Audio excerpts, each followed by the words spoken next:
नमस्कार, आमार चैनेले आपनादेर सबाइके स्वागत। Welcome to my channel. पुरोनो बा एकटू खराब हो जावा कोनो होम डेकोरके फेले ना दिए सेटाकेई किभाबे एकटा नतून रूप देওয়া যায় आमी आजके एइटाई आपनादेर साथे शेयर करब। बड़ो टी लाइट होल्डारटाते अलरेडी एकटा क्रैक छिलो एबं सेटाके ढेकेई आमी पेंटिंगटा करेछि और एबार छोटोटार उपरे आमी देखाच्छि सम्पूर्ण पेंटिंगटा किभाबे करेछि। प्रथमे एटाके आमी खूब भालोभाबे परिष्कार करे निচ্ছি।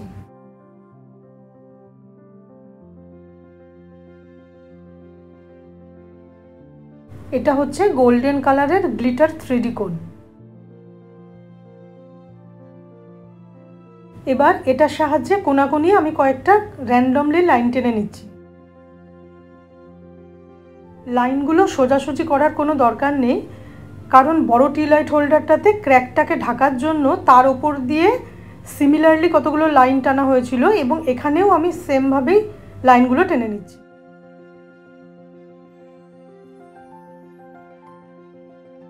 প্রথম লাইনগুলো অল্প শুকিয়ে যাওয়ার পরে অপোজিট দিক থেকেও সেম লাইন কয়েকটা টেনে নিয়ে কিছু স্কোয়ার ক্রিয়েট করে নিচ্ছি।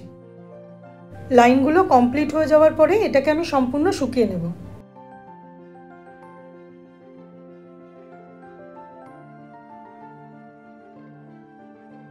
এটা হচ্ছে ওয়াটার বেস গ্লাস কালার আর এখানে যে কোনটা দেওয়া থাকে তার পরিবর্তেই আমি গোল্ডেন কালারটা ব্যবহার করেছি। গ্লাস কালার করার সময় অনেক সময় বাবলস ক্রিয়েট হয়, তো সেগুলোকে রিমুভ করার জন্য কোনো শার্প অবজেক্ট বা ব্রাশ ইউজ করতে পারেন। এবার এই স্কোয়ারগুলোতে বিভিন্ন ধরনের কালার দিয়ে আমি ফিল আপ করে নিচ্ছি।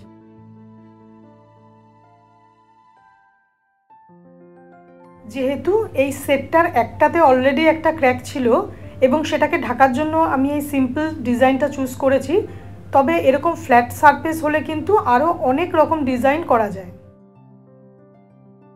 বড় হোল্ডারটার ভিডিও লিংক আমি ডেসক্রিপশন বক্সে দিয়ে দিয়েছি, আপনারা চাইলে ওটা একবার চেক করে নিতে পারেন।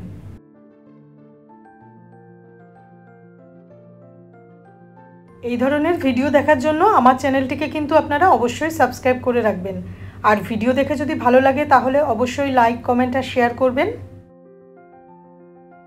আর নতুন ভিডিও নোটিফিকেশনের জন্য বেল আইকনটাকেও প্রেস করে রাখবেন। এইভাবে একটা সাইডে পুরো কালার করে নেওয়ার পরে এটাকে খুব ভালোভাবে শুকিয়ে নিয়ে অপোজিট সাইডেও ঠিক একইভাবে কালার করে নিতে হবে। এইভাবে খুব সিম্পল ওয়েতে আমি একটা পুরনো জিনিসকে একটা নতুন রূপ দিয়েছি। আপনারা আমাকে কিন্তু অবশ্যই জানাবেন ভিডিওটা আপনাদের কেমন লেগেছে। আবার একটা নতুন ভিডিওতে আপনাদের সাথে দেখা হবে। নমস্কার, ভালো থাকবেন।